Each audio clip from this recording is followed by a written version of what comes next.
En Radio Inter, todos los domingos de 4 a 5 de la tarde, tiene una cita con la historia, con Pío Moa y con Javier García Isaac. Cita con la historia. Presenta Javier García Isaac.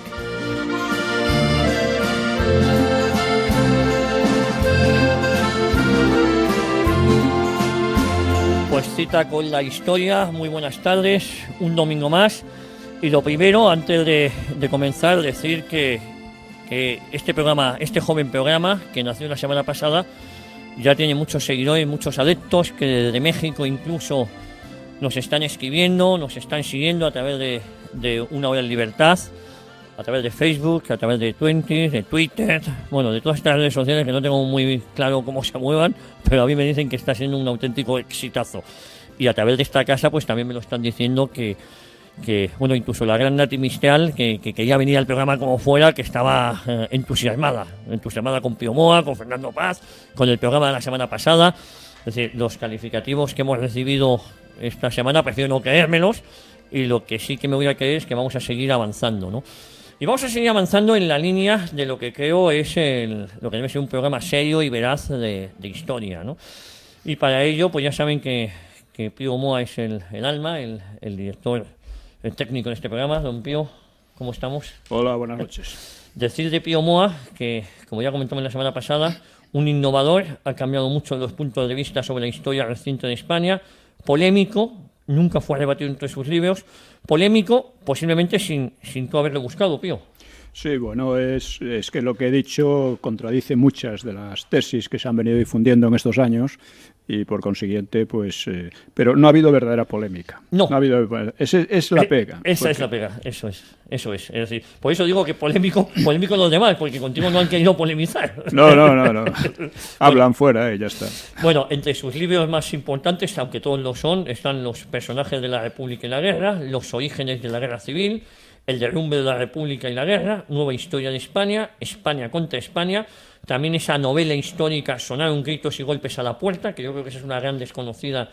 Y Sí, es un tema que a mí me interesa mucho, ya hablaremos de él también, eso, ¿no? Hablaremos. Y por último, del libro del que se ha cumplido su 10ª edición, con más de 300.000 libros vendidos, que es Mitos de la Guerra Civil. Eso es. Que ahora estamos de celebración todo este año. Sí, señor. Luego te preguntaré sobre estas jornadas que has empezado en el Círculo Riojano, que empezaste la semana pasada. Sí, que no se han empezado. Vale, pues ya nos tendrás que comentar cómo, el por qué no han empezado, por eso quería comentarte que nos dijeras, ¿vale? Y bueno, y también como nos acompañó el domingo pasado está el gran Fernando Paz, que como todos ustedes ya saben, y si no se lo recuerdo yo, es historiador, profesor de historia además, y autor de 3 libros importantes, que es Europa bajo los escombros, El fracaso de una utopía y Antes que nadie. Don Fernando, muy buenas tardes. También decir que es colaborador de otros 2 libros, que es El proceso a José Antonio, del que fuiste el coordinador, y El libro negro de la izquierda española. Así es. A mí en un libro que se llamaba Guía de la Europa Negra, a mí me sacaban, era al revés. Pero bueno, eso es... Conozco el libro. Conoces el libro de Manuel Florentín. Sí, señor. Sí, pues me saca, dice una serie de... A mí no me pone mal, pero es verdad que algunas cosas inexactas, pero bueno, es complicado que en un libro se documenten bien, y más si es para propaganda fácil. Además, todo muy sacado de interview de la época, todo muy de muchos recortes de periódico. Nada serio, y he de decir que a mí me nombra en la página 300 además. No. Bueno, hoy importante. La semana pasada comentamos que hoy íbamos a hablar de la represión de posguerra, ficción y realidad. Pío, yo creo que aquí hay mucho de qué hablar. Digo, represión de posguerra de nuestra guerra civil española. Sí. Entonces, según los autores, hay unos datos muy dispares, luego también hablaremos con Fernando. Entonces, ¿qué hay de ficción? ¿Qué hay de realidad? Pío. Bueno, quizá lo primero es exponer lo que dicen la izquierda en general sobre este tema, ¿no? Es muy importante porque algunos dicen, bueno, es que en la guerra al principio querían decir que solo había habido terror por parte de lo que llaman los fascistas, ¿no? Pero claro, es obvio que no fue así. De este tema trataremos la próxima vez, si es posible. Sí, sí. Pero dicen, claro, lo grave, sobre todo, es la represión de posguerra. Una represión feroz, despiadada, en que murieron, según unos, 200.000 personas, según otros, 150.000, 80.000, en fin, cada uno dice la cifra que mejor le parece. Hace poco, bueno, en estos días, han estado asociaciones llamadas de víctimas del franquismo presentando al Parlamento Europeo otras cifras que hablan de 150.000 desaparecidos, 2.000 fosas comunes, 30.000 niños robados. Tenemos que hablar de todo eso, lógicamente. Entonces, ante estos datos, lo primero que hay que plantearse es su veracidad. Nos encontramos normalmente en la izquierda con que las cifras se suelen exagerar hasta por 10 y 20 veces. Un ejemplo es el caso de Guernica, que se han dado cifras de 800, 1.600 y hasta 3.000 muertos, cuando fueron 126. Eso es, tú mantienes en tu libro, además das nombres y apellidos de que no, hay es 126 que víctimas. es así. No. Jesús Salas Larrazábal lo ha estudiado sobre el terreno, con los registros y con todo, y está clarísimo, ¿no?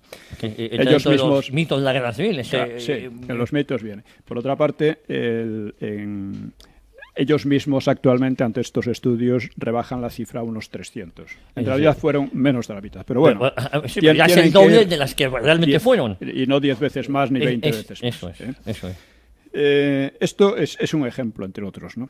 En Salas Larrazábal, Ramón Salas Larrazábal, hizo el primer estudio serio sobre las víctimas de la represión en la guerra y después de la guerra, y claro, estudió de dónde venía esa cifra de 200.000, etcétera, y es absolutamente falta de crédito, no tiene ninguna validez. ¿Y cuál fue realmente el número de fusilados? El número de fusilados fue según Salas Larrazábal, que dice que se basa en un informe que pidió Franco, dice que hubo 50.000 condenas a muerte, de las cuales se cumplieron aproximadamente la mitad, algo menos de la mitad, porque otras demás fueron conmutadas. Pero actualmente se ha abierto un archivo que es muy importante, que está siendo investigado por Miguel Platón, que es un historiador y periodista. Que estará con nosotros seguramente en breve en alguno de estos programas, si tú lo estimas conveniente. Seguramente. Hoy no ha podido venir. Y en este viene... es un archivo muy importante porque pone las cosas definitivamente en su lugar, ¿no? Según este archivo son de las sentencias de muerte que necesariamente eran remitidas a Franco para que él diera el enterado o firmase la conmutación. Lo que hay es, entre 1939 y 1950, hay aproximadamente 22.000 sentencias a muerte, de las que fueron conmutadas aproximadamente la mitad. Es decir, que el número real de penas de muerte ejecutadas fue de unos 10.000, 12.000, como mucho. Es decir, que hablamos que de la cifra que manejan estas asociaciones de víctimas del franquismo son demenciales, absolutamente. No es poco creíble hablar de 200.000 víctimas, de 150.000 víctimas. No solo es poco creíble, es que el problema es que estos señores insisten y repiten, les digas lo que les digas. Bueno, les demuestres lo que les demuestres. Ya lo decía Lenin, ¿no? Repite una mentira 1000 veces o 100 veces y se convertiría en una verdad. Sí, bueno, decía Goebbels, lo dice mucha gente. Pero, Lenin, digo. Lenin no hablaba así, cuidado. No. Lenin no hablaba así. Se le atribuyen frases que no son suyas. Pues esta yo siempre digo que es suya. Sí, bueno, sea como fuere, la cuestión es, lo que nos interesa desde el punto de vista científico y realista, es ver qué es lo que hay realmente, por qué hubo esa represión, quiénes fueron los reprimidos, quiénes fueron los ejecutados, porque según estos señores los ejecutados lo fueron simplemente por ser demócratas o por ser republicanos, y obviamente no fue así. En la semana anterior, el domingo anterior, estuvimos hablando de algunos de estos aspectos, pero es importante matizarlos y volver sobre ellos. Es decir, cuando termina la guerra, los nacionales ocupan una gran extensión de territorio casi de repente, en muy poco tiempo, en la cual encuentran a miles y miles de chequistas, de asesinos, gente que había participado en las matanzas de la... Y que sus líderes les habían abandonado a su Que habían sido abandonados. Los líderes se fueron llevándose unos tesoros enormes. Es decir, los líderes sí planificaron bien su vida y su salida. Sí. Pero a sus sicarios, vamos a decir, que se las apañaran como pudieran. Y esto fue lo que ocurrió. Entonces, tenemos por una parte que no es verdad que fueran ejecutados en un holocausto, como dicen ellos, por ser obreros, por ser demócratas, por ser republicanos. No, fueron acusados de crímenes muy, a veces, atroces, verdaderamente horribles, ¿no? Violaciones y crímenes. Y de todos ellos, y fueron ejecutados, según las leyes de la época.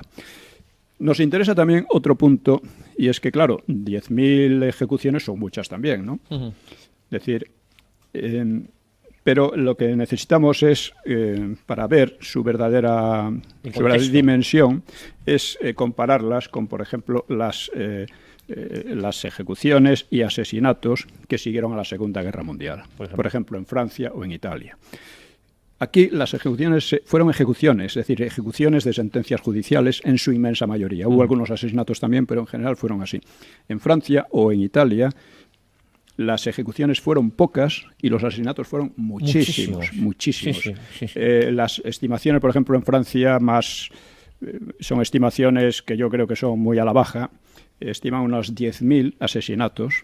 10.000 asesinatos sin juicio y unas 300 o 400 ejecuciones. Hay fotos, Pío, Fernando, increíbles de mujeres acusadas de colaboracionistas con el pelo rapado. Bueno, sí, eso fue común. Les acusaban de colaboración horizontal. En Italia pasó lo mismo. Y no digamos ya en Alemania, no digamos ya en Yugoslavia, Rusia, etcétera, ¿no? O sea, eso ya no guarda comparación ninguna.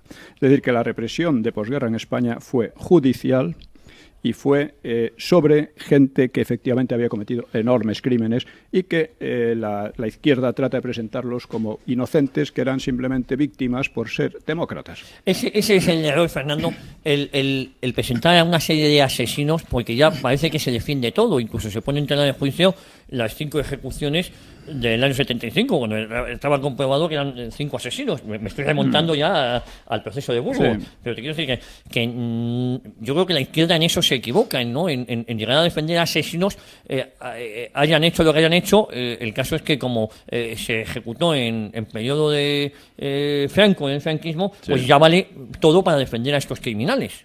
Bueno, se equivocarían si partiéramos de unos criterios mínimamente razonables en cuanto a la imparcialidad. Como realmente ellos tienen una hegemonía cultural incontestada prácticamente, pues no se equivocan porque pueden darle el enfoque que crean más conveniente, y siempre, por supuesto, es pro domo sua, ¿no?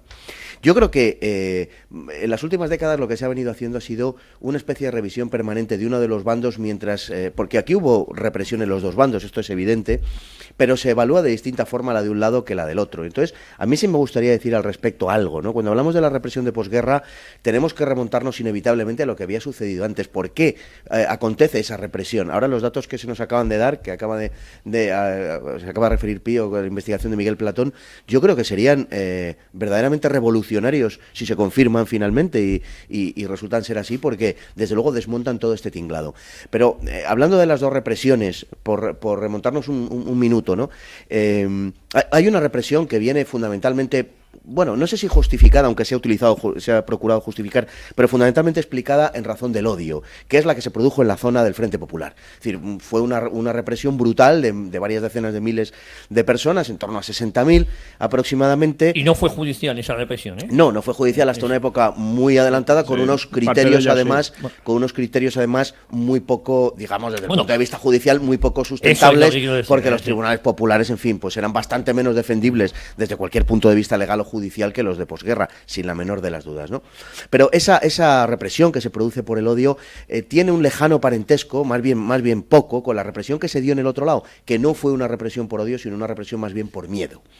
Lo que hay que plantearse aquí, puesto que se ha planteado la represión del otro lado en muchas ocasiones, como digo, no solo desde un punto de vista científico, sino desde un punto de vista de la justificación ideológica y moral, en cuanto a la justificación de la represión por odio, de los crímenes por odio, puesto que es verdad que tiene un sustento material, ya que media España, cuando menos la mitad sur de España, vivía en un régimen de injusticia social muy evidente, muy marcado, y creo que poco discutido, si es que en algún caso lo ha sido.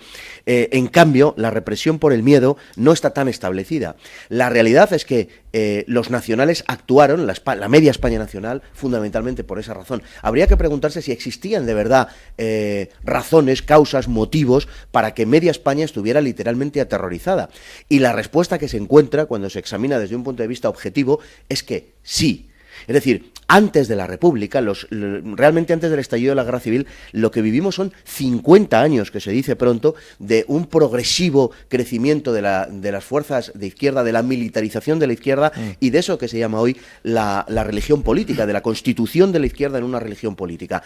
Recordemos que son asesinados 3 presidentes de gobierno por parte de la izquierda, un arzobispo. Recordemos que se produce una revolución política, es decir, una huelga general revolucionaria, que es lo que es la del 17, pese a que han querido camuflarla porque la excusa originaria es una huelga ferroviaria en Valencia, realmente es una huelga general revolucionaria, el programa revolucionario está ahí y pretende la proclamación del socialismo y la república. La semana trágica también. Efectivamente, la semana trágica y otros episodios del mismo tenor, ¿no? Es decir, esto era continuo, la presencia de una izquierda en la calle militarizada, la presencia de una izquierda que utilizaba la violencia como arma política cotidiana. Todo esto antes de la República. Cuando llega la República, el 14 de abril, llega precedida de un golpe de Estado republicano, que luego el propio régimen republicano, cuidado porque hay quien pretende defender determinadas legitimidades, el propio régimen republicano reivindica otorgando el nombre de los golpistas, que también eran golpistas, aunque fueran de izquierdas, el nombre de los golpistas a plazas, calles y centros escolares,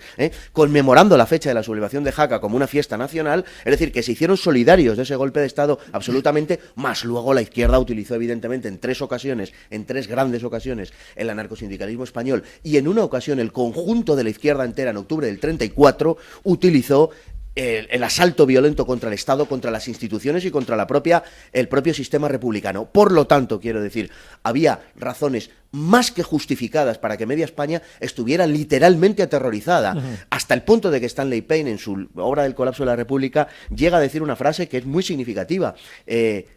Llegó un punto en el cual era más peligroso no sublevarse que hacerlo. Evidentemente esa medio España aterrorizada, que luego producirá esa represión en su lado, es una España que hasta cierto punto hay una justificación, por lo menos igual que en el caso del odio de la izquierda, que produce la represión en la guerra. Y ya termino. La represión de la posguerra es verdad que tiene una cualidad distinta, porque la guerra había terminado, etcétera. Pero no podemos dejar de mirar cuál es su origen. Y es más, se da la curiosa circunstancia, que no lo es, que la represión, si se analiza provincialmente, como se viene haciendo, porque hay estudios cada vez más exhaustivos de cada provincia española, aunque no hay de todas aún, se ve como la represión es tanto más aguda cuanto que la provincia hubiera estado más tiempo en manos del Frente Popular o menos. Y lógicamente es más aguda cuanto más tiempo ha estado en manos del Frente Popular. De tal modo que las provincias que no han sido dominadas por el Frente Popular arrojan unos niveles de represión menores proporcionalmente que las provincias que sí han estado dominadas por el Frente Popular. Por lo tanto, es indiscutible que esa represión de posguerra tiene mucho que ver con la aplicación de la justicia a criminales y no con ningún propósito genocida.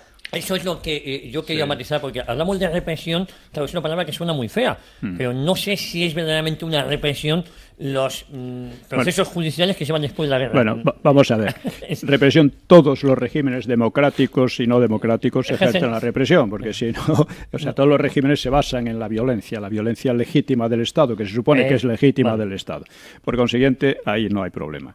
La ley de memoria histórica, entre otras cosas, aparte de identificar como víctimas a los chequistas, como ya lo dijimos, y es muy importante señalar este matiz porque con eso la izquierda se identifica con los chequistas, no con los inocentes, a los que rebaja al nivel de los asesinos. Se identifica, Pío, para entendernos, con los asesinos. Con los asesinos. Y no define a los asesinados. Sí. Pero la izquierda, o sea, la ley de memoria histórica, lo que ha hecho, una de las cosas que ha hecho es declarar ilegítimos los tribunales de después de la guerra, tribunales militares que juzgaban esto, bien, diciendo que no había garantía suficiente. Esto es falso también.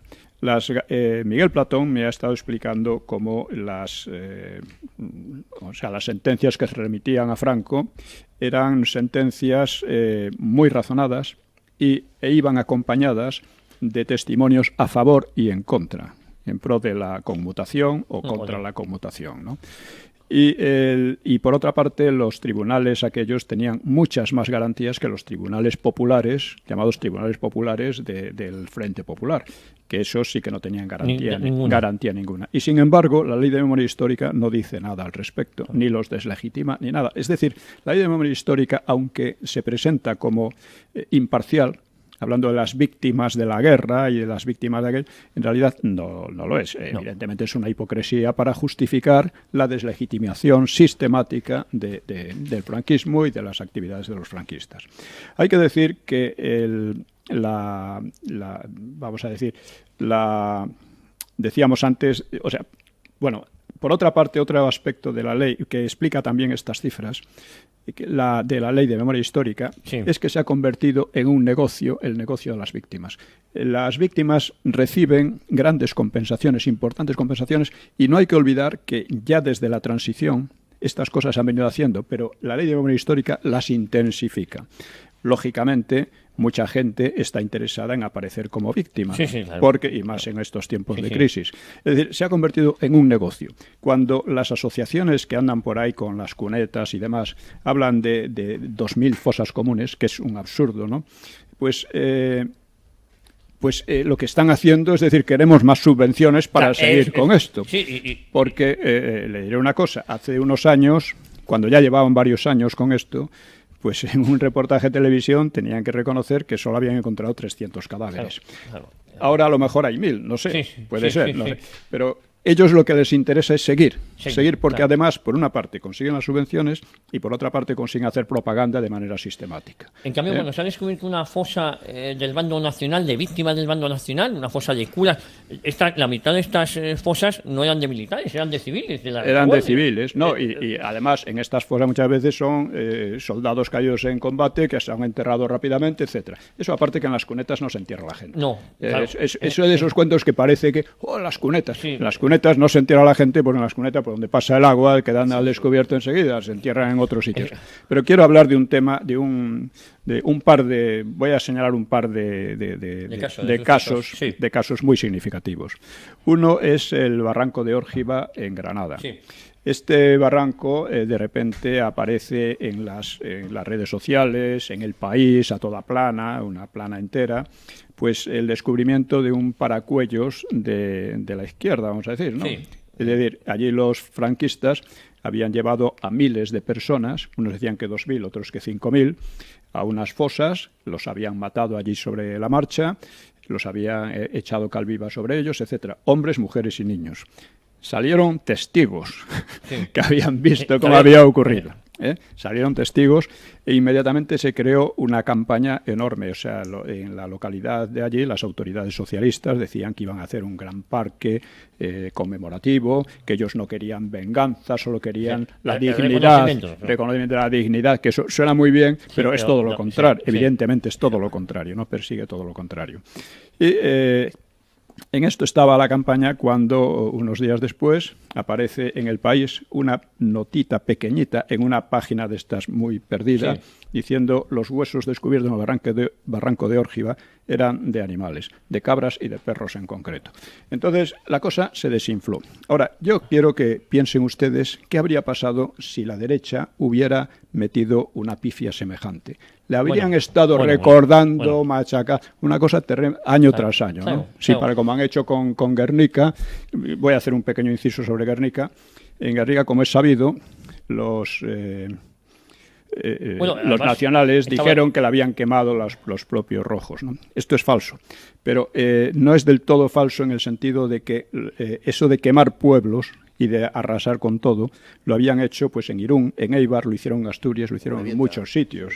Sí, lo hicieron en muchos sitios. O sea, que había unos precedentes que podían justificar aquello. Que inducían a eso. Exactamente. Sí. Bueno, volviendo, otro ejemplo que quiero poner, otro caso, es el Pozo Funeres o Pozo Fortuna en Asturias, ¿no?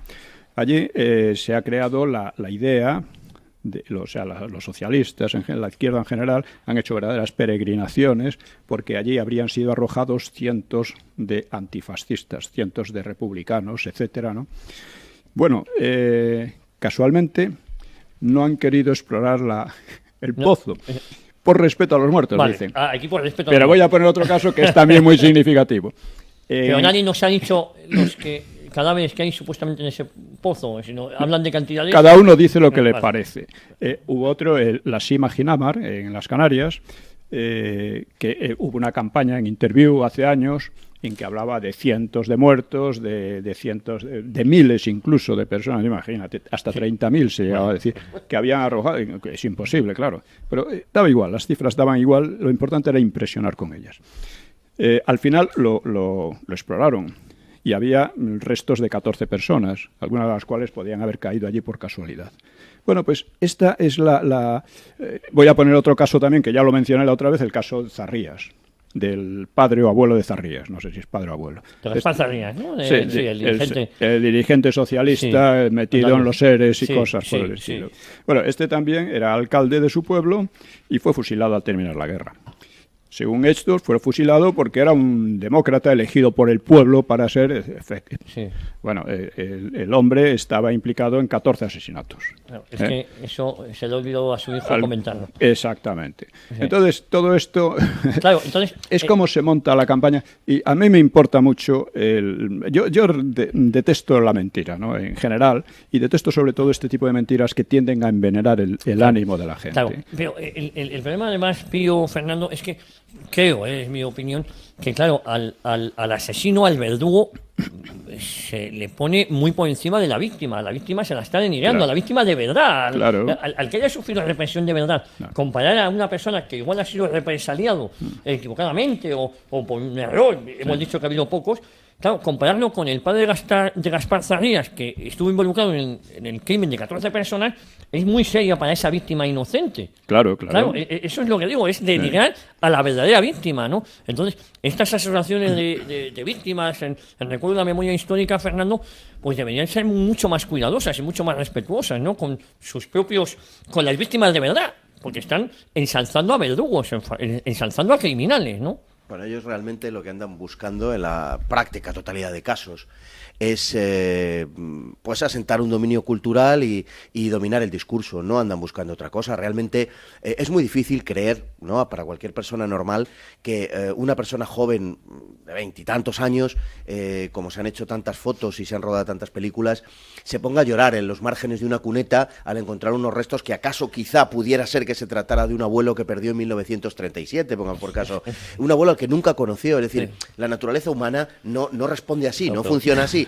Diríamos que parece que está un tanto forzado el aparataje sentimental. El aparataje, suena a teatro. Claro. Sí, parece una emotividad un tanto forzada, ¿no? Entonces, naturalmente, mira, yo tengo el testimonio que me sucedió a mí y vale en la medida en la que se pueda creer en mi palabra, pero lógicamente yo sé que es verdad. Antes de dedicarme a nada de esto, cuando yo estaba en la Facultad de Historia de la Universidad Complutense de Madrid, yo tuve contacto con una persona que dirigía uno de estos grupos y voy a contar una anécdota al respecto. Estaban investigando unas fosas que prometían mucho en Extremadura, creo recordar que en la provincia de Badajoz. Estaban investigando la provincia de Badajoz, no sé por qué razón, da para mucho, pero solo da para mucho en un lado, cuando también da para muchísimo en el otro. Bueno, habían abierto una fosa y esta persona me relataba lo que ese fin de semana habían encontrado en la fosa y el trabajo que habían hecho. Y llegados a un determinado punto, por supuesto esta persona lo ignoraba todo acerca de mí, me comenta que abren la fosa y que se encuentran una serie de cadáveres. Y me dice que aproximadamente entre 10 y 12. Y yo le comenté sin mayor maldad ni de ningún género, le dije, qué suerte, ¿no?, qué trabajo más fructífero el de este fin de semana. Y me dijo, no, hombre, no, calla.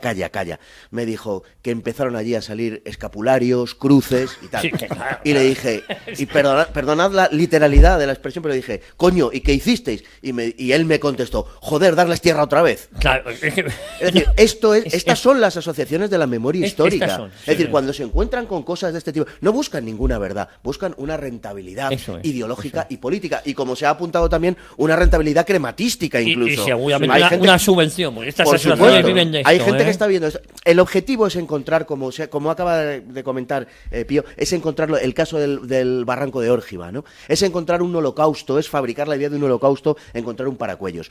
De hecho, hay algún libro, perdona un minuto, hay un libro de Paul Preston que básicamente versa sobre estos asuntos, por supuesto de la zona nacional, aunque también trata alguno del otro lado pero básicamente la idea que quiere llevar al público es la de que se produjo un holocausto en la zona nacional y la de que se perseguía un exterminio masivo. Bueno, se da el hecho de que incluso aceptando las cifras, que por lo que se nos acaba de apuntar parece ser que ni siquiera las más bajas se van a corresponder con la realidad, vamos a aceptar a título argumental que fueran fusilados lo que ahora mismo se sostiene entre 80 y 85.000 personas, entre la guerra y la posguerra. Vamos a aceptarlo siquiera a título argumentativo, como digo. Bueno, vamos a ver, los soldados del bando republicano, del Ejército Popular de la República, llegaron a pasar aproximadamente 1,5 millones de soldados por sus filas. Los votantes del Frente Popular fueron aproximadamente 4.500.000, 4.600.000. Y hay casi 15 millones de españoles que estuvieron del lado, aunque fuera por motivos geográficos, del Frente Popular durante la guerra. Si hubiera habido un propósito de genocidio, obviamente no estaríamos hablando de 80.000 personas. Pongamos el caso de los comunistas, que esto lo hacen muy bien. En Ucrania querían aniquilar un grupo étnico y un grupo de clase, como eran los kulaks o los pequeños propietarios ucranianos, y se cargaron a 5 campesinos y se cargaron a 5 millones en una estimación modesta. Stalin, hablando con Churchill en agosto del 42 en Moscú, reconoció 12 millones de muertos, no en Ucrania, sino en el conjunto de la Unión Soviética, con motivo de la desculaquización. Quiero decir con esto que los comunistas lo hacen muy bien. Si de verdad queremos hablar de genocidio en la guerra civil, de acuerdo a la definición de genocidio actualmente vigente, tenemos que mirar justo hacia el otro lado, justo hacia el Frente Popular, que sí perpetró un genocidio, puesto que genocidio es querer exterminar un grupo social cohesionado por motivos de carácter ideológico, político o religioso. Y en el caso de los católicos españoles, sí que fueron objeto directo de la represión genocida del Frente Popular. Pues si os parece, vamos a irnos un segundo en una publicidad y vamos a dejar en el aire primero esa disparidad de cifras. Hablamos de que determinadas asociaciones, desde el punto de vista poco creíbles, hablan de 200.000 víctimas.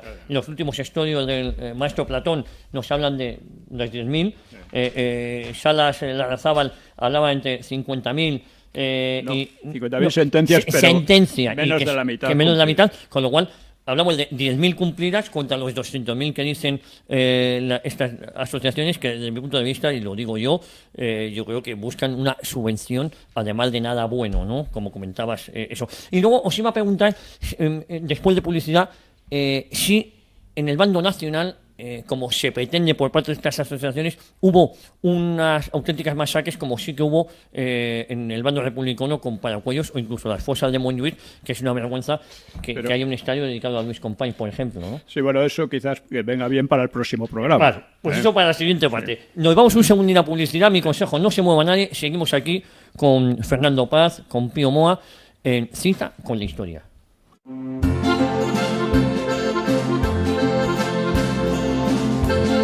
Bueno, ya estamos de vuelta en Cita con la Historia. Fernando me comentaba que quería hacer un penúltimo apunte, ¿no? Sí, muy breve. Simplemente recordar aquí, con respecto a las asociaciones para la memoria histórica y la recuperación de la memoria histórica, que han manifestado públicamente que ellos solo persiguen determinados fines de carácter ideológico. Lo han dicho, lo han verbalizado, lo han exteriorizado públicamente. Y lo hicieron con motivo de cuando se encontraron algunos restos de la guerra civil por los que ellos se supone que deberían haber mostrado algún interés en la zona de Alcalá de Henares. Restos que pertenecían posiblemente, presuntamente, a miembros del POUM, incluso a lo mejor algunos miembros de la CNT, con motivo de la detención de POUM y de Nin, de la desaparición de Nin, el jefe del POUM, que es curioso también, por cierto, ya que hablamos de esto, que el jefe del POUM, que tenía dos, Nin y Maurín, el que cayó en la zona del Frente Popular fue asesinado, y el que cayó en la zona nacional, Maurín, no fue asesinado y marchó a vivir a Nueva York posteriormente. Bien, quiero decir que las asociaciones de la memoria histórica se negaron a investigar nada en absoluto de aquellas fosas encontradas y lo argumentaron diciendo que ellos estaban para encontrar a las víctimas del Frente Popular, es decir, a las víctimas que pertenecían al Frente Popular, no a las víctimas que pudiera haber causado en su casa el Gobierno de la República o el Frente Popular. Con estas palabras, si no literalmente, porque es imposible reproducirlas con literalidad tanto tiempo después, sí que era el sentido claro y obvio de lo que habían dicho. Pero sin contar con que Andrés Nin pertenecía al Frente Popular también. Descontado. Si me permites una cosa. Quiero decir que en público ha salido una foto de gente de estas asociaciones de víctimas que quieren ir al Parlamento Europeo, etcétera. Casualmente venían con una pancarta y todos ellos levantando el puño, que era el saludo comunista. Sí, que eso de demócrata tiene poco. Exactamente. Sí. ¿No? Quiero hablar también de otra cuestión, y es de las conmutaciones. Como sabemos, aproximadamente la mitad de las penas de muerte fueron conmutadas por cadena perpetua. Y un pequeño inciso. Yo, en muchos documentales, salía una persona que decía, fue condenado a 5 penas de muerte. Sí. Y salía él hablando, digo, entonces le conmutaban las 5. Sí. Fueron... Que salía hablando y decía, y a los 5 años estaba en la calle. Digo, una persona condenada a 5 penas de muerte, y luego se la conmutan, le conmutarán las 5, claro. Claro. Y luego a los 6, 7 años estaba en la calle. Es que efectivamente las cadenas perpetuas después de la guerra solían durar entre 4 y 6 años. Un ejemplo es el de Cipriano Mera. Cipriano Mera, estaba en la cárcel de Porlier, cuando fue capturado un tiempo después de terminar la guerra civil, y fue condenado a muerte. Y dice, los comunistas lo celebraron con una chocolatada en la cárcel. Lo dice él en sus memorias, con una chocolatada en la cárcel de Porlier. Lo celebraban porque Cipriano Mera, que era anarquista, fue un líder anarquista muy importante, militar, y que no había cometido crímenes, esa es la verdad. Pues este hombre, fue de los que sublevaron al final de la guerra contra los comunistas. O sea, la guerra, como se sabe, como mucha gente no sabe, terminó en medio de una guerra civil entre las propias izquierdas. Y este fue, junto con Casado y con otros más, con Besteiro, etcétera, los que se sublevaron contra Negrín y contra los comunistas. Hubo una guerra civil, hubo bastantes muertos, etcétera. Entonces, por eso los comunistas celebraron su condena a muerte con una chocolatada. Pero le fue conmutada. Le fue conmutada y a los 4 años estaba en la calle. Y pudo marcharse a Francia, que fue donde vivió en lo sucesivo. Entonces, conviene estas cosas que nunca se dicen, conviene decirlas porque son lo que te da una idea clara de la represión. Otro aspecto es la visión dantesca que hacen de las cárceles. Hombre, en el primer tiempo las cárceles estaban superpobladas, es normal, ¿no? Pasaba en toda Europa, pasó después de la Guerra Mundial, etcétera, ¿no? Se cogía a todos los soldados oficiales, a todo el mundo, y luego se iban depurando. Se iban depurando, pero rápidamente. O sea, el número de presos bajó con gran rapidez, ¿no? Pero cuenta, por ejemplo, Julián Marías, que estuvo preso también unos meses. Y dice, claro, en la cárcel a mí, como era más culto, me encargaron de enseñar a leer y a escribir a los analfabetos y francés a los más instruidos. Es decir, que en la propia cárcel, o sea, se hacían estas cosas. Y luego, que podemos hablar también del Valle de los Caídos, es muy importante. Eso, le dedicaremos un programa. Sí, pero ahora mismo vamos a comentar dos cosas porque es muy importante, ¿no? Pues lo que hubo fue redención de penas por el trabajo. Y luego están hablando constantemente de trabajos forzados. No hubo trabajos forzados. Hubo batallones de trabajo, es verdad, pero en gran parte se cogió a los que habían destruido ciudades enteras y pueblos, etcétera, a reconstruirlo. Muy lógico. Pero muy lógico y muy... Pero además lo del Valle de los Caídos, la redención de pena no se está aplicando actualmente a etarras y asesinos, se está aplicando a una persona que se la condena a 2.500 años y resulta que salen 15 años y dicen que por buen comportamiento. Es decir, no sé qué nos asusta si antiguamente en el Valle de los Caídos también se hacía. Se conmutaban. Se ha hecho siempre. Lo de la ETA se ha hecho siempre, pero lo de la ETA es especial porque efectivamente estos señores salen diciendo que están orgullosos, salen diciendo que son creyéndose unos héroes. Y claro, porque el gobierno está premiando sus asesinatos. Y la izquierda actual exige que se cumpla con prontitud esa sentencia del Tribunal de Derechos Inhumanos de Estrasburgo. Sí, efectivamente. Además se exige que con prontitud se suelte de las cuantas antes. Pero quien ha montado todo eso ha sido el PP. Hombre, claro, lo tengo clarísimo. Las izquierdas empezaron y el PP suyo. A cada uno lo suyo. Pero bueno, tal punto es así que es el PP quien ha cumplido esa sentencia. Sí. Que al final de la guerra, o sea, cuando termina la guerra de España, se calcula que hay 500.000 de prisioneros. Y en 6 meses, es decir, cuando está terminando el año, en el mes de noviembre, las cifras que hay son de la mitad. Es decir, se ha liberado a la mitad de los prisioneros en 6 meses. Y hay un gran número de documentación que avala continuas peticiones, tanto al Ministerio Interior como al propio Franco, y el propio Franco presiona en ese sentido que en la medida de lo posible se ponga en la calle a la gente que no, de la que conste que no hay absolutamente nada. Mi abuelo fue... Y a los que tenían, lo primero fue a los que tenían menos de 6 años, todos a la calle. Y luego se elevó a 12 años y a más. Salían en libertad provisional con el decreto, además el 1 de octubre, conmemorando la exaltación del caudillo, la jefatura del Estado. Es verdad que fueron puestos en la calle los que tenían con libertad provisional menos de 6 años. Yo pongo un ejemplo. Mi abuelo fue capitán de la República porque le pidió la mili en Valencia, no pegó un solo tiro. Y el mío también. Claro, por eso digo que mi abuelo le condenaron a 5 años y se me pone la piel de gallina. Me parece que me dijo que cumplió 6 días. Y se cumplió a 5 años porque era oficial, pero enseguida lo revisaron y me dijo que estuvo una semana detenido y fue ingeniero y hizo vida normal, no tuvo ninguna represión, ¿no? Había los avales, es decir, si te avalaba alguien normalmente salías enseguida.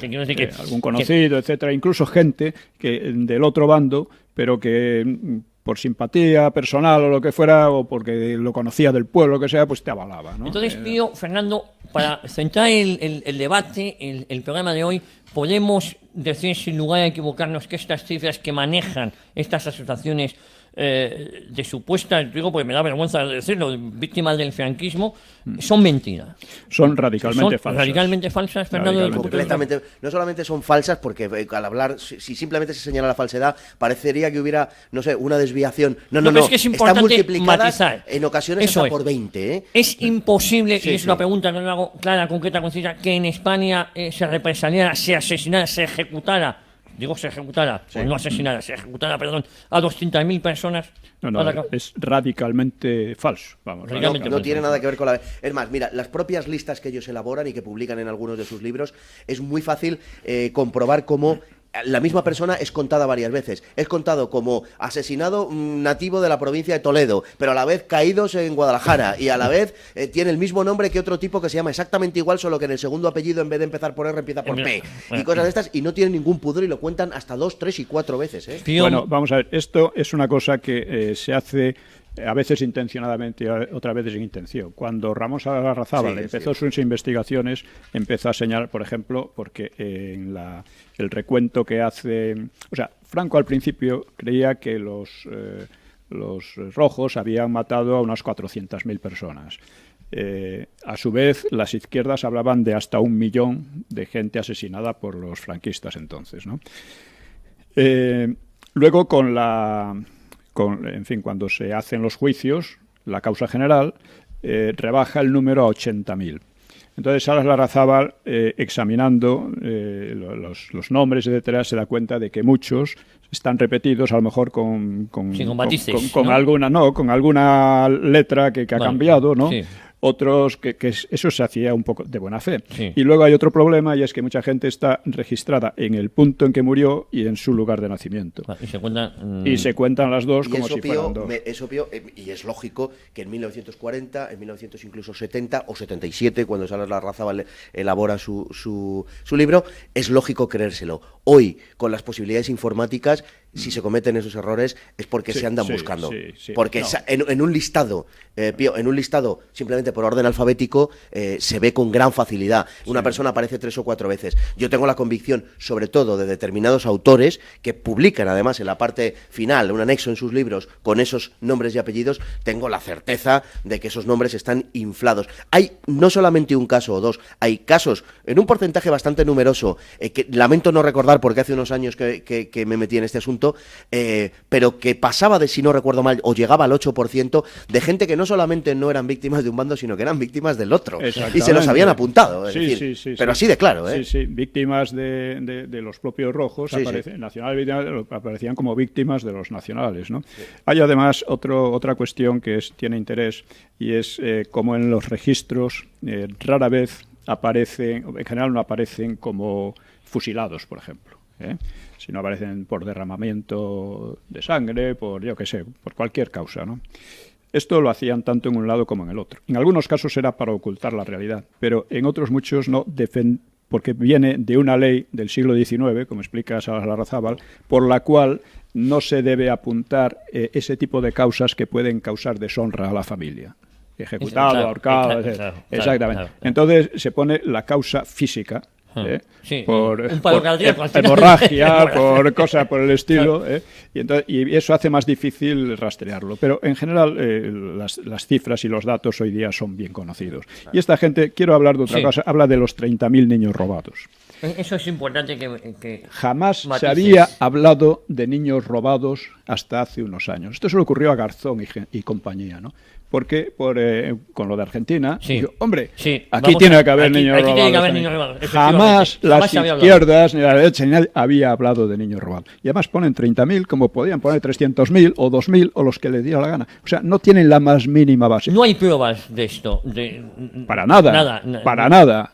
Hombre, siempre hay casos de niños que han desaparecido o que por una cosa u otra se lo han robado a la madre y se lo han dado a otro. Eso, pero no tiene que ver con la política ni con la guerra para civil. Nada. Eso no ha pasado, ya digo, jamás se le había ocurrido a nadie siquiera hablar de esta cuestión, y verdaderamente no existe. Es una intoxicación más. Entonces, claro, hay que tener en cuenta un poco la psicología de los que hacen estas cosas. Quienes hacen estas cosas consideran que la guerra fue un enfrentamiento entre el pueblo y una oligarquía apestosa, explotadora, opresora, etcétera. Por consiguiente, todo lo que se diga contra esa oligarquía es justificado, por mucho que se calumnie, por mucho que se mienta, porque hace ver al pueblo, lo que ellos llaman el pueblo, la necesidad de luchar contra ellos. En definitiva, es una mentalidad de decir, bueno, la mentira queda justificada porque va a un buen fin. Pero claro, yo considero que ese fin queda bien retratado en la mentira en que se basa. Claro. Besteiro lo dijo muy claramente.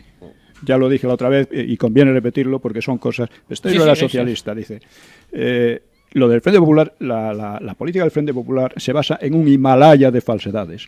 Y se podrían citar más casos, pero el liberal Gregorio Marañón decía lo más irritante de los rojos es su constante mentira. Y estamos otra vez sometidos a una constante mentira que está envenenando la vida política española. Se dice que la violencia ejercida por la izquierda no es violencia, sino son actos revolucionarios. Ellos no ejercen nunca violencia. La violencia la ejerce la derecha o la burguesía, ¿no? Lo veremos en el próximo programa. Esto es muy importante y es muy lamentable al hablar de las causas de la guerra, de los orígenes de la guerra. Yo he dado especial importancia a la campaña que se desató después de la insurrección del 34, la insurrección izquierdista del 34, que era propuesta como guerra civil directamente por el PSOE. Pues después de ser vencida, ellos desataron una campaña nacional e internacional gigantesca sobre las supuestas víctimas de la represión en Asturias. Se acusaba de sadismo, de cosas terribles, ¿no? Completamente sin fundamento. Es decir, hubo casos, como es lógico, siempre hay, pero vamos, el conjunto de la campaña era completamente falso. Bien, esa campaña consiguió envenenar a la gente y eso explica por qué al reanudarse la guerra civil en el 36 se reanuda con una carga de odio tremenda. O sea, ¿por qué la insurrección del 34 no triunfó? Básicamente porque el nivel de los odios era bajo y la gente no atendió a los llamamientos de la Esquerra, del PSOE, etcétera, ¿no? Entonces se azuzó durante ese par de años. Exactamente. Y en el 36 sí había un caldo. En el 36 había verdadero odio. Y la base con la que se había creado ese odio fue la campaña sobre la represión de Asturias. Y están haciendo una cosa parecida y no se dan cuenta de lo peligroso que es.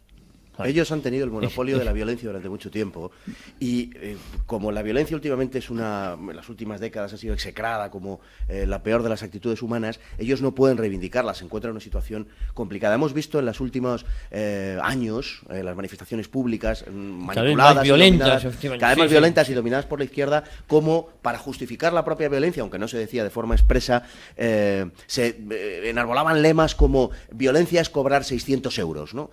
Bien, no, hombre, eso será injusticia, pero no será violencia. Violencia es lo que es violencia, ¿no? Y además, perdóname, Fernando, los partidos en el arco parlamentario, no iba a decir demócratas, porque desde mi punto de vista no lo son, como es el Partido Comunista o el Partido Socialista, han llegado a justificar los sketches, han llegado a justificar los actos violentos del 15 de mayo de la Puerta del Sol. Es decir, no han llegado a justificar o no han llegado a condenarlo. Y más, Javier, no solamente eso, que sería más discutible. No, han llegado a pedir la puesta en libertad de un activista de extrema izquierda, un tal Alfon, al cual se le intervino, la policía lo detuvo con una mochila llena de explosivos. Y han llegado a pedir su libertad identificándose con ellos ellos los diputados de Izquierda Unida, ¿no? Sí. Entonces, hablábamos del Himalaya de mentiras al que se refería Besteiro, y eso lo realizan a través del dominio del lenguaje, dominio que efectúan con total impunidad porque dominan los medios y porque están dominando, porque tienen el discurso dominante, porque dominan el discurso político, y es lo que les permite hacerlo, ¿no? Ellos, a base de acumular mentiras, claro que son mentiras, lo de los niños es mentira, lo de los 200.000 fusilados es mentira,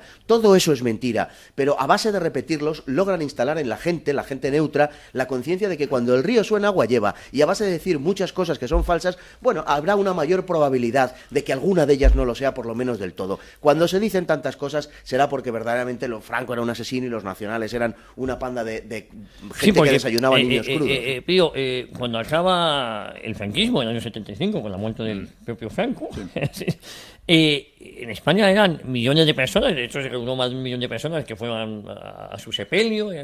Entonces, pero es verdad que se ha conseguido invertir, ¿no? Sí. Y ahora el denominar parte de la dictadura o cualquier ministro, por muy bueno que esté fuera, o por ejemplo, se ha celebrado ahora el 50 aniversario de Televisión Española, y claro, no aparecían las imágenes del nodo, pero enseguida ya nos íbamos a Pilar Miró, casi como si fuera ya quien fundara la Televisión Española. Es decir, hemos pasado, o la Seguridad Social se ha celebrado y en ningún momento sale una imagen de Girón de Velasco. La agencia F. O la agencia F, recientemente. ¿no? Entonces, todo lo que tuviese que ver con esto se ha conseguido borrar. Entonces, todo lo que significa es estigmatizar todo el que colaboró o simplemente vivió bien en ese régimen, que fue gran mayoría del pueblo español, ¿no? Sí.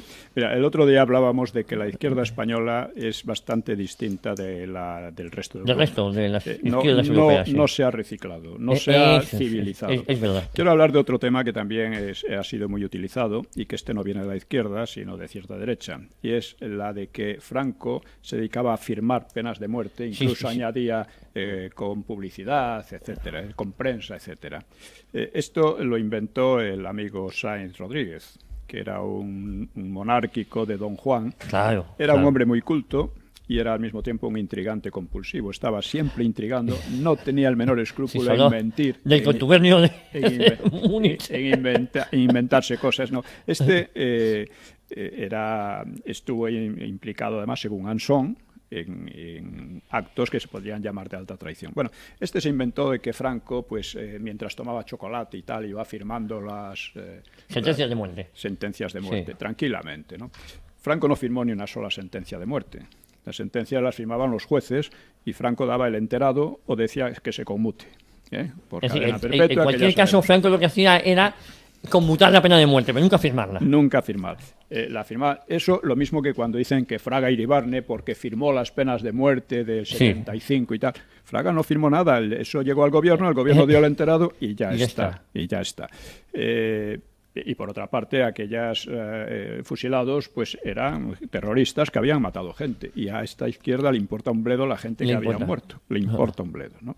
Entonces, esto es interesante porque es otro de los temas con los que han armado muchísima historia, ¿no? Sobre la frialdad asesina de con la que Franco confirmaba, sí. No, Franco miraba, lógicamente, eso hazaña también era el que tenía en el otro bando, tenía las penas de muerte debían serle remitidas a él y precisamente una de las cosas que dice, bueno, la Generalitat, una de las muchas cosas que ha hecho es usurparme ese derecho.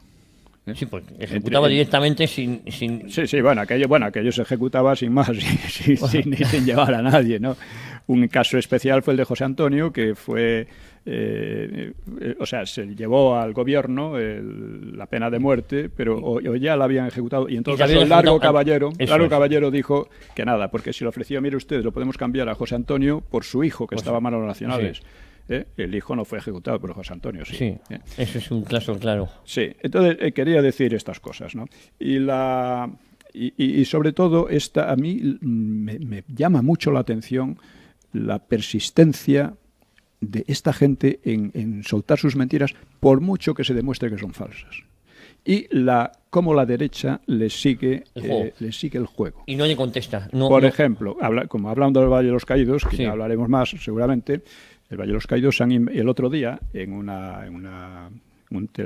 programa de televisión, salía un tipo hablando de los 20.000 trabajadores forzados que habían construido el Valle de los Caídos. O sea, esto con un poco de sentido común te das cuenta que es imposible. 20.000 trabajadores y una cosa así es un caos. Claro, es imposible de manejar, ¿no? Tú metes 4 albañiles en tu casa y es un caos. Al día siguiente dice que vengan 2. Bueno, pues esto es. Realmente se sabe porque está documentado que fueron pocos los presos, ninguno era preso, eran presos condenados que habían sido conmutados, sí, o presos comunes o presos que chequistas, etcétera, ¿no? Los cuales redimían penas por el trabajo, incluso hasta el punto de que cada día les llegaba a contar algunos por 5 días y como mínimo por 2. Sí, mínimo un día trabajado, 2 días de condena sí, que libraban, ¿no? Bien, esto se sabe, pero se sabe, pero no se comenta, pero no se dice. Claro, no se dice porque se sabe, pero no se dice. No interesa y nadie rebate, excepto micrófonos o programas como este. Exactamente, ¿no? Exactamente. Bien, entonces esa cifra de los 20.000 presos en trabajos forzados y además con un alto índice de mortandad que no existió para nada, al contrario, fue un índice bastante bajo para la época y la obra tan faraónica. Sí. Bueno, en Nueva York la construcción del Empire State le llamaban el matadero. El matadero, efectivamente, sí. Bueno, pues eso fue lo que ocurrió en el Valle de los Caídos. Pero lo significativo es esto. Estos lanzan la cifra de 20.000 muertos. El ABC la reproduce, la prensa de derecha la reproduce. Claro. En la televisión se reproduce. Y se da por cierta. Se da por cierta, pero es que cuando se salen desmentidos, nadie se hace eco de ellos. Estamos acabando, nos quedan 2 minutos. ¿Podemos traer, Fernando, el estudio de Salas Larrazábal como el que más se puede acercar a la veracidad de la represión en la posguerra? Bueno, ha habido, ya es antiguo, ya tiene casi 40 años, ha habido unas ciertas rectificaciones del estudio por algunos otros trabajos que han aparecido con carácter sectorial. Hay un trabajo bastante sinóptico, bastante bien elaborado, que es el de Ángel David Martín Rubio, sobre la represión durante la Guerra Civil, que incluye algunos datos de la represión de posguerra, a fin de modificar esos números, esas cifras globales, y que modifica, a través de un estudio del Instituto Nacional de Estadística, los datos proporcionados por Salas Larrazábal. Los matiza, los modifica y ciertamente podemos decir que bailan aproximadamente en torno a un 20%. ¿A la baja? No, los cambia, es decir, él calculó un número de víctimas mayor, digo, certificadas, vale, para el bando del Frente Popular y algunas cifras menores para el bando nacional. Hay que señalar, eso sí, lógicamente, que el Frente Popular tuvo a su disposición una parte de la población mucho menor, la mitad, que la que tuvo el bando nacional, que lógicamente luego termina ganando la guerra. Por tanto, sí, los datos del Instituto Nacional de Estadística han modificado las estimaciones de Salas Larrazábal, que de todos modos quedará como un estudio señero, porque tuvo una importancia esencial un punto esencial. Salas Larrazábal parte de un método científico muy claro. Vamos a las estadísticas de población y vemos lo que se ha perdido y lo que no se ha perdido. Por lo tanto, hay cifras que no coinciden con la demografía y por lo tanto son falsas. Pues entonces ahí queda hecho. En cualquier caso, no nos podemos creer las cifras que se han estado manejando. Esa represión fue muchísimo menor y también ha quedado claro en el programa de hoy que en cualquier caso hubo una judicialización y no hubo un salvajismo como hubo en Francia, en Italia y en otros países, o como hubo en el bando republicano mientras estuvo en sus manos. Del Frente Popular, no republicano. Perdóname, del Frente Popular. Sí, señor, es verdad. Pues es bueno que en este programa maticemos, que para eso estamos. El Frente Popular destruyó la legalidad republicana. Don Fernando Paz, nos vemos pronto. Ya sabes, es un placer tenerte aquí con nosotros. Pío, ¿de qué hablaremos la próxima semana? Pues del terror durante la Guerra Civil. Vale, porque hablaremos como dos casos ejemplares, Paracuellos y la matanza de Badajoz. Y yo, Montjuïc, me encantaría también hacer algún comentario. Tengo algún familiar asesinado ahí. Bueno, ya sabes lo que le dijo John Rambo a su coronel a la pregunta de cómo viviría Johnny. Johnny le dijo, día a día, vivan día a día y no se crean todo lo que escuchen por ahí. Posiblemente sea mentira. Yo les invito a que sigan aquí y les esperamos aquí la próxima semana en Cita con la Historia. Un abrazo muy fuerte.